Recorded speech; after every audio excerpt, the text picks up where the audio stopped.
مرحبا، عمرك شفت فلوس اجتي او اجت بالسهل وراحت بالسهل، او مال حرام ضاع بلحظة؟ تدرون ليش العراقي يقول مال اللبن للبن ومال المي للمي؟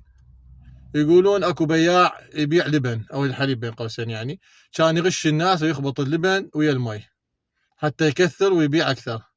بيوم من الايام وهو راجع وعنده صرة فلوس، يعني مبلغ من المال شاله بيده، نزل يسبح بالشط وعاف الفلوس على اليابسه.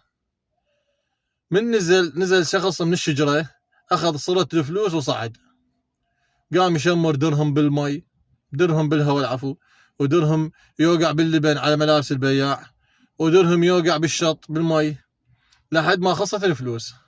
البياع صفن وقال سبحان الله، الفلوس اللي جتي من التعب اللبن بقت يمي، والفلوس اللي جتي من غش الماي رجعت للماي. هذا المثل يذكرنا ان البركة مو بكثرة الفلوس بل بمصدرها. اتمنى اليوم او امنتم اليوم انه الحرام ما يدوم. احكوا لنا موقف مريتوا به يتحقق به هذا المثل، وتابعوني وقصة مثل جديدة. في امان الله.